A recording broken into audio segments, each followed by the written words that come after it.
Hello, everyone. Welcome to the Big Donch Podcast, episode 14 of our Sports World Weekly.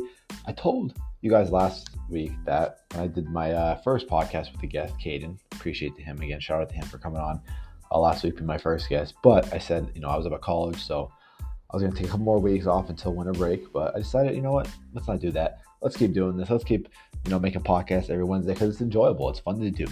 But in episode 14 of our Sports World Weekly, we'll be talking about Steelers losing 3 straight. Tough for me as a Steeler fan. And then Brian Kelly to LSU. If you don't know, I'm a Notre Dame fan too, so I'm going to give my thoughts on that. And we're going to talk a lot more later on in the show. We're going to include some college men's basketball, something that will be new on the show as well. So stay tuned and hope you guys enjoy. So before, of course, we start, I got to mention my audio. I know it's not the best. I know it's a little echoey being in this room compared to my other room where it's not so much. But yeah, we'll get through it though. We can manage 2 more weeks of this before I go home for a couple of weeks. So we'll get through it. Also, another thing I want to mention is I said I think I said this. The Steelers lost 3 straight in my intro. No, they actually only lost 2. But I keep thinking, I don't know why I just keep thinking that the Lions lost.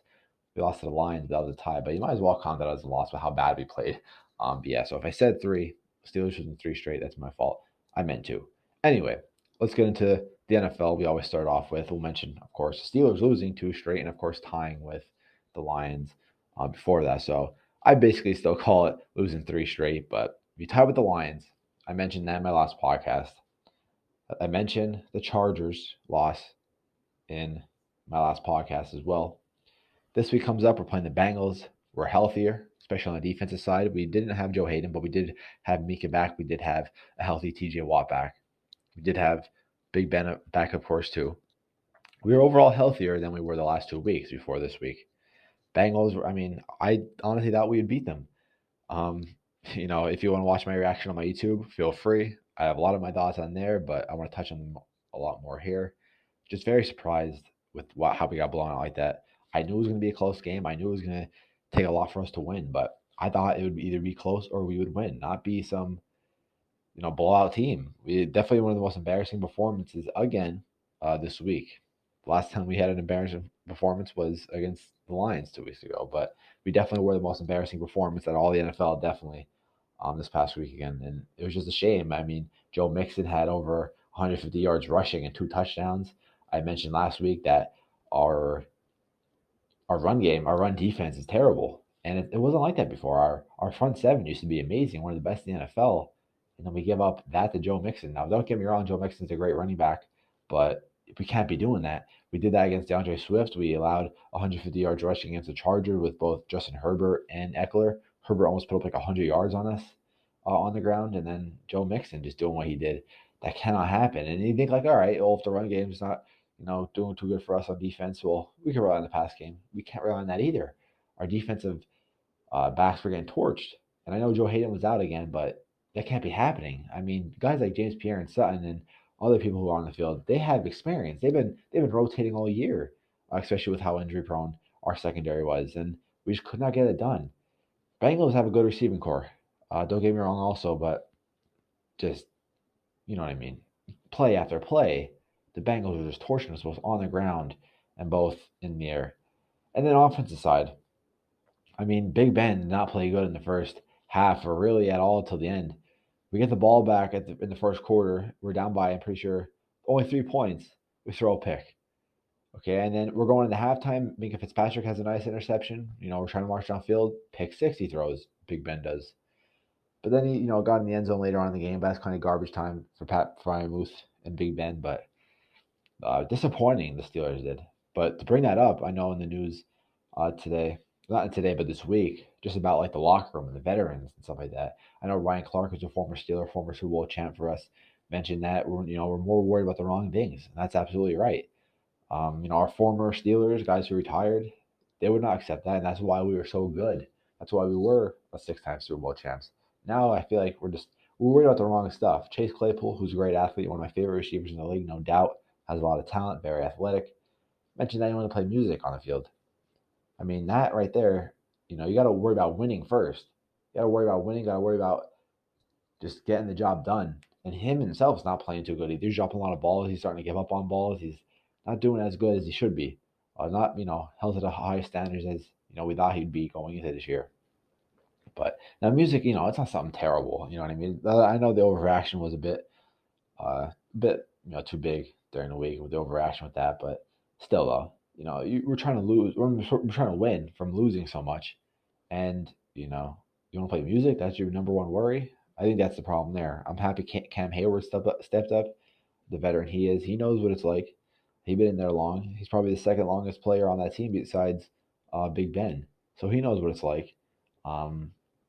Yeah, and it's just not going to work. Their locker room the way we are. We have young guys who don't really know, what's winning is like, especially at the high level. Yeah, we went 11 last year. Yeah, we're at a 500 record right now. But I mean, let's be honest. They don't really know what it's like in playoff experience. They don't know what it's like to really win and how fun that is. How fun it is to actually win, and then worry about playing music and stuff like that. So my big problem with the Steelers right now is just simply locker room issues and just the culture around it and not want to play. We're worried about other things. Coaching staff, not terrible. I mean, I still like Mike Tomlin, but our offensive, defensive coordinators, they need to, they got to step it up. They got to really help us out because we have the weapons on both offense and defense. I continue to say our defense could be a top 5 defense. Going into the year, they were top 5 defense. Last year, they were top 5 defense. Now they're playing terrible. I'd be lucky if they're even top 20 right now. Playing absolutely terrible, both on the run and in the air. They got to step it up. It's all the whole team, locker room issues, coaching, the whole team. But I'm glad, though, a player like Cam Hayward stepping up and being a captain to help us move on. We play the Bengals this week, going to be a hard one. TJ Watt got onto COVID list, so that doesn't help us out. I don't know what the situation there is going to be. Obviously, you have to be like 10 days or something, wait like that. I don't know the exact protocols, but if he's on the COVID list, I know it's a problem. For us, we need TJ Watt. We're playing the best scrambler in the league. We usually handle Lamar Jackson when we play him, but not going to handle him with TJ Watt being down. One of the best edge rushers in the league, in my opinion, the best edge rusher in the league. Him going down, just going to make it even more of a nightmare for us against the Ravens this week. We got to have him back. I don't know what the situation is. I think we'll figure out more later on in the week. We got to stay healthy. I don't know Joe Hayden's situation either. We need him back. Thankfully, the Ravens receivers aren't as good. A big problem I'm scared, though, is not only Lamar Jackson, but Mark Andrews. In my opinion, right now, playing the best tight end in the NFL right now. Those catches he was having against the Browns were insane. He's just consistent, very consistent. Definitely the most consistent tight end right now in the league. Definitely just the best tight end in the league right now. Not overall. I still have Travis Kelce, George Kittle, and all that, but we're not going to go into that. Mark Andrews playing the best right now. There's no doubt about it. He's on fire. And I don't know what linebacker on our team could cover him, really. Devin Bush, I know he's middle linebacker, but I don't know. I really can't think of any good players who could cover him. Might have to be Edmonds for us to cover him. I don't really know. Our outside linebackers, we're more of focused on rushing than guard covering. So I don't know how it's going to work. We got to shut down Mark Andrews. Not too worried about Marquise Brown. Yeah, he's a good receiver, but if we have Joe Hayden back, I feel like that could be a good matchup. But I'm worried about, number one, Lamar Jackson getting out of the pocket, and two, Mark Andrews getting open a lot down the middle of the field. That's going to be our problem. If you look at the Steelers' history, we have a hard time guarding tight ends. Every time we played Rob Gronkowski and the Patriots, always torched us, always made us, look embarrassing. So we got to have, players step up to the plate to guard Andrews and contain Lamar Jackson. That will be all right. That wraps up Steelers talk. Got to start off the podcast every week with that, of course. But let's move on to the Rams now. Struggling. I mentioned that last week too. Losing 3 straight, I think. That's the team that lost 3 straight. Von Miller, big trade. He comes. It was 3 straight then. Odell Beckham Jr. didn't play good his first time in the Rams. Scored a touchdown last week. Matt Stafford. I mean, he was MVP talks for a while. I loved him at MVP, but he's just not playing too good. Didn't play terrible last week. Did throw a pick 6. I think he threw a pick 6 in the last 3 games also. That's insane right now, actually. But he was MVP. He still has a chance right now, too. He has to turn it around now, but it's crazy. So I just got an update right now. Taysom time versus Cowboys. Taysom Hill will be starting versus the Cowboys. We'll get into that later on in this week's matchups. But back to the Rams, struggling team. A team that also has a great defense, a great offense. Cooper Kupp could potentially be Offensive Player of the Year if he keeps playing the way he does. Got to get in the end zone more. But yeah, he's up there for that. Matt Stafford was playing MVP, like I said. fallen off. They did play the Packers, so speaking of MVP, we'll talk about former MVP Aaron Rodgers, and in my opinion, has a chance to win MVP again. If we're looking at his stats over the past couple weeks, against the Rams, he had 2 touchdowns and 1 rushing touchdown. And then he had against Minnesota 4 touchdowns. So he's producing well. Still, he just really, cautious when he turns the ball over. I mean, he doesn't really do it that much. Just this year, he has 1, 2, only 4 interceptions. I don't want to count how many touchdowns right now. That'll take me forever. But definitely playing great. Played great against my Pittsburgh Steelers. Threw for 2 touchdowns. Rushed for a touchdown. So that's one thing I always liked about Aaron Rodgers too. Is he's mainly a pocket passer, but don't doubt if he scrambles and tries to get in the end zone. Scored another rushing touchdown against the Bears. That was his famous "I own you" chant he was yelling to the fans. But Rodgers could definitely make another case for MVP. Right now, I think it's Tom Brady, Kyler Murray up there, and that's just like expert MVPs. In my opinion, right now, I think it could be between maybe Kyler Murray and Aaron Rodgers, but Kyler Murray keeps getting hurt. If he gets better, I think his case will be even more because turn around that Cardinals team, especially with J.J. Watt going down. Aaron Rodgers definitely playing though. I'm sorry. Yeah, Aaron Rodgers and Kyler Murray definitely playing amazing though. Could be up there. We'll see though. I know it's a little too early, but don't be surprised if Rodgers hits MVP again. Adrian Peterson signs with a struggling Seahawks team. He just signed with them today as a practice squad member. It's not too big of news, but he got released from the Titans a couple weeks ago. I don't know. I didn't really agree with that. I feel like Titans losing Derrick Henry, what bad could Adrian Peterson do to the team? He did score a touchdown in his first debut with the Titans. I don't know. Having that veteran leadership in the running back room, I think could have been good for the Titans. Maybe that's what the Seahawks saw. But once again, he is on the practice squad. Chris Carson was the Seahawks' best running back, but he's out. He's out for the year, I think, with a neck injury. I had him on my fantasy team. Played pretty good at the beginning of the year, but he just cannot stay healthy. Another player who cannot stay healthy is Chris Mccaffrey. He's out with an ankle injury. His first 3 years in the league, he didn't miss a game. Now he missed majority of last year and missed the majority of this year already. Now he's already out. I don't know. I'm really scared for Christian McCaffrey. I like him. I think he's a great running back, great two-way back. Of course, everybody, I'm sure, agrees with me. I think going into this year or last year also, he was the best running back in the league when healthy. Derrick Henry obviously took that over weeks ago, and Jonathan Taylor obviously as well. But I don't know. I just hope we get to see Christian McCaffrey healthy at least one more time. And I'm saying this from a Steeler fan. Don't even like the Panthers, but I like Christian McCaffrey. I want to see him at least one more healthy season on him before, either it gets injured again, retires, something like that. I don't want to see that happen to a young player, a young stud like Christian McCaffrey. I want to see him healthy again, and hopefully, he gets back to where he was playing like when he was the all-pro running back, putting up 1,000 yards receiving and 1,000 yards rushing. So let's talk about some future week matchups right now in the NFL. We have the Dallas versus New Orleans Saints, like I just mentioned. Taysom Hill is starting. Cowboys are struggling. They lost to the Raiders and Chiefs in the previous games. Saints are also struggling as well. They got blown out by the Bills on Thanksgiving. They're hosting the Cowboys tomorrow. In my opinion, I do have the Cowboys winning. But I think the Saints will definitely get more points on offense with Taysom Hill starting. I think they should have had Taysom Hill starting for a while, but I'm pretty sure he was injured. So I didn't want to be making assumptions like that, if I was wrong. Other big games are the Los Angeles Chargers or Cincinnati. We need the Chargers to win as a Steeler fan. That game could be pretty good as well. Only $20 for the lowest ticket I'm seeing on ESPN right now. That's insane. Houston versus the Colts, only $9 for the lowest ticket. Man, I gotta start going to games like that just for fun. Cheap tickets. Let's see. Detroit versus Vikings. Detroit has a chance to get their first win again this year. I don't know. I don't see that happening. I also didn't see them tying with the Steelers, but look what happened. New York Giants versus Dolphins. Even though these are two bad teams, I still think it's going to be a really good game. It's kind of both must win if they really want to keep their playoff chances alive, if they're even in playoffs still. But I think the Giants will win. I think Danny Dimes and the Giants are on fire. Dolphins are on fire too, but I think the Giants are just a better overall team.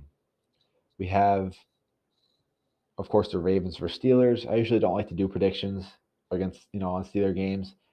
I don't know. I think it could obviously go either way. Anybody who's been paying attention to the Ravens versus Steelers rivalry throughout the years knows that it could go either way, no matter how bad the season that one team's having.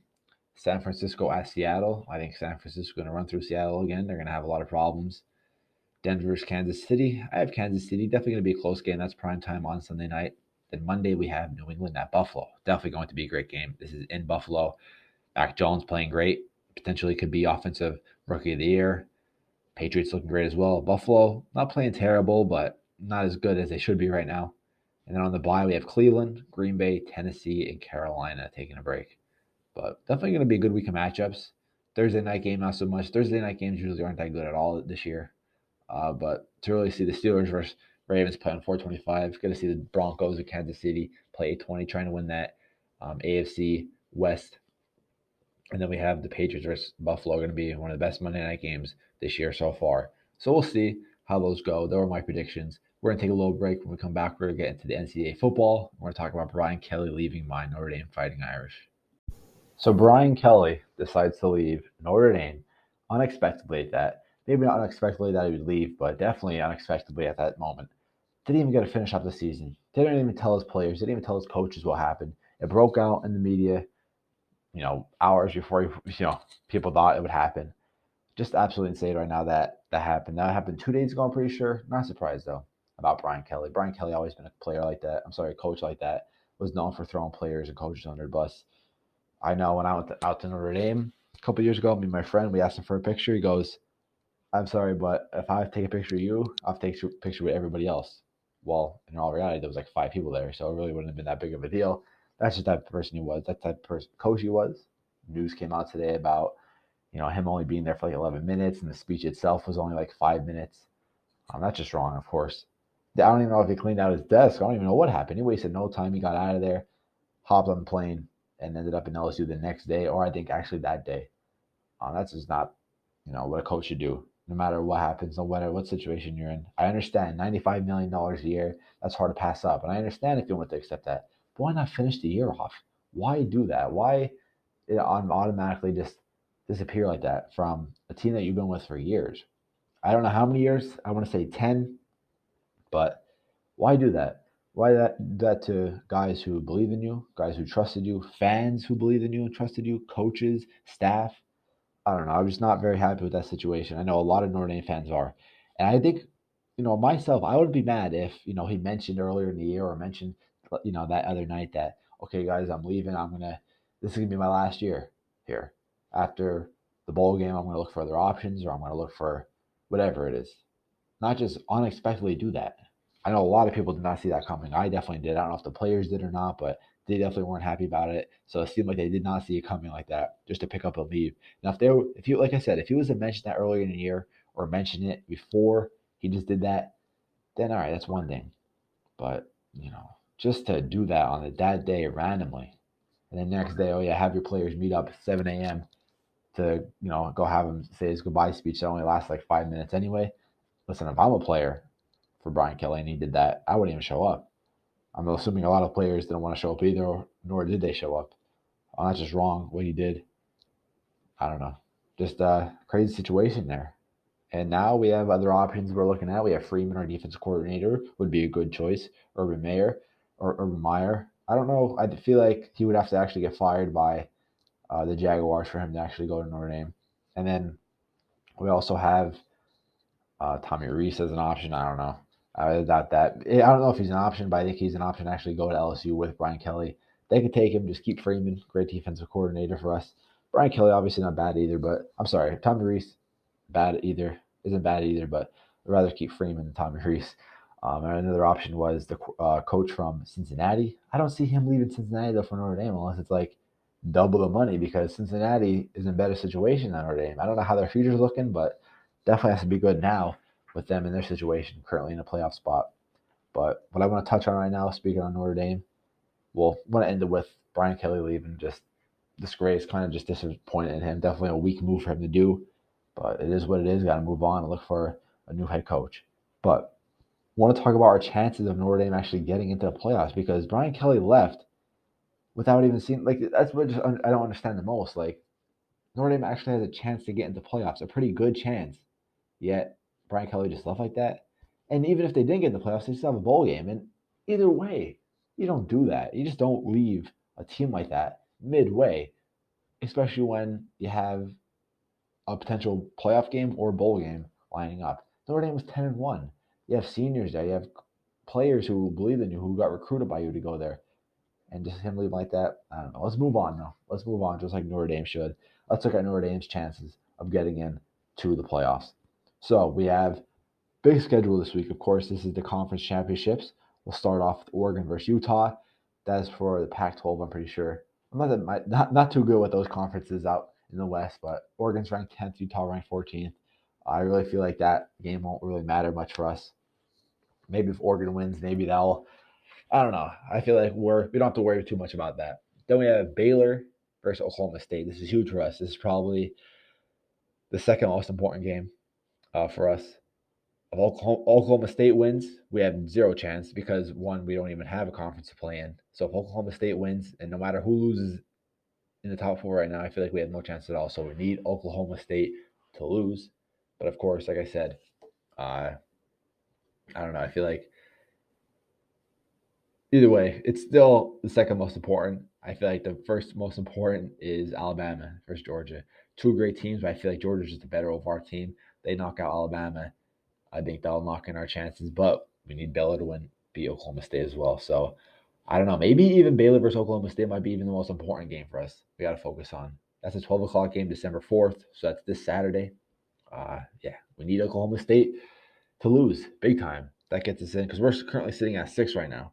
Other big games is Houston versus Cincinnati. Houston's ranked 16th. They're playing number 3 Cincinnati. So obviously if Houston beats Cincinnati, that'll be huge for us. And then we have Michigan versus Iowa. Iowa's ranked 15th. Michigan's ranked 2nd. Wouldn't be surprised if Michigan loses just because they're Michigan. So we need every single team besides, of course, Georgia to lose basically this week. Or not every team. We just need one of those teams to lose this week, especially Oklahoma State. We need Oklahoma State to lose at least them and then at least one game. Either Alabama, Cincinnati, or Michigan to lose as well. Then we also have Pittsburgh versus Wake Forest. Pittsburgh's ranked 17th. Wake Forest is ranked 18th. That's not a threat for Notre Dame. I don't know how the bowls are looking though. So the Bahama Bowl was already clarified. Toledo versus Middle Tennessee. Hawaii Bowl, Memphis is playing now. That's to be determined, their opponent. And Military Bowl, East Carolina, their opponent is to be determined. Love bowl games, love bowl season. They're always fun to watch, but more fun when you have Notre Dame playing as well. But a thing I was thinking about the other day is, do we really even want to see, as Notre Dame fans, see Notre Dame get in the playoffs just to get smacked around and lose by 2 touchdowns? Or do we want to get them in a bowl game, a good bowl game, and actually have a chance to win? I don't know. It's just tough. It's always good to see Notre Dame in the playoffs, just to see, get our hopes up, give us that a chance. But then we always get disappointed and lose by 2 or 3 touchdowns. Especially if we get in that 4th spot, we'll probably play Georgia, and obviously that would be terrible for us. We probably won't even get past 10 points. I think the only chance we have in that playoff spot right now out of those 4 teams, I feel like we could beat Michigan barely. I feel like we could beat Cincinnati again because, they barely beat us last time. But Alabama, just Alabama, I don't know. Even though they're not playing too good this year, I still feel like there's a better overall team than us. So I don't know. We'll have to see. I don't know. 2 years in a row, I saw Notre Dame get smacked in the playoffs. I don't want to see it again, but I also want to see them in too. So it's just a hard situation to be in. But I also do want to see Notre Dame end out the year with a win also, especially with happening with Brian Kelly just leaving. I don't even know who's going to take head coach now. They got to fill that spot. They got to make that decision soon because our season's not over yet. So we're going to take another quick break before we go into the NBA. I'll probably just stop taking breaks from there and just finish off the podcast. But hope you guys are enjoying so far. So the Warriors played the Suns in a huge game last night, probably the best game of the year, biggest game of the year at least. A lot of people picked the Warriors to win. A lot of people picked, Stephen Curry to put up 40 points and go off, and he did the opposite of that. So let's look at some of the big-time scores from that game. So they lost. Warriors did lose to the Suns, 104-96. DeAndre Ayton put up 24 points for the Suns. And Jordan Poole, who had a pretty good game, having an impressive season as well this year, putting up 28 points for the Warriors. But let's see exactly who won. How many points Stephen Curry had. I know he was off. He was doing really bad. The rebounds leader was DeAndre Ayton, and Chris Paul was the leader for assists. That's nothing new there. But let's look at the stat sheet. Let's look at how many points Stephen Curry had. So Stephen Curry had 12 points. That's obviously not good. I don't know why, he did the way he did. Not kind of good though for them, especially him trying to be that MVP player and going 4 from 21 from the field goal. 3 for 14 from the 3-point line. I don't know what's that say about Steph Curry. Has competition and he plays like that. I don't know. Let's see who else scored pretty big. Yeah, Jordan Poole. Porter Jr. off the bench at 60 points for the Warriors. Now let's look for the Suns. They had Crowder put up 14 points. Ayton put up 24. Booker only 10. I don't know. He's kind of disappointing this year. Devin Booker. Chris Paul 15, 11 assists, 6 rebounds, 5 steals. I mean, Chris Paul still doing what he does at that old age. But good game. But Stephen Curry needs to play better like that if they got to make a run in playoffs. I know they don't have Klay Thompson yet, but I don't know what's up with that, with Steph Curry playing the way he did. But let's move on now to NCAA men's basketball. Really the first time talking about that on this podcast. Duke losing to Ohio State. Duke, my team. Yeah, not good. Not good. I saw that Ohio State on the schedule, and I realized to myself, this is going to be tough. This is going to be hard. We end up losing 71-66. I know the refs are a big problem in that. We just not play good overall. Just a bad game for us as a Duke fan. In the MLB, Mets huge free agency. Max Scherzer signing with like $43 million a year. Absolutely insane. They have DeGrom and Scherzer right now. Probably the best 1-2 in baseball history. But we'll have to see because I know Scherzer didn't play too good in the playoffs. Mets also signed Starling Marte. But Javi Baez, supposed to be one of the best players. Didn't play too good last year. Could be on the go. I don't know where at. I forget what teams are looking, but Mets being huge right now. Obviously, could be a problem for us Philly fans, especially with having potentially for us to have a big offseason as a Philly fan or as a Phillies team. Bryce Harper having the MVP.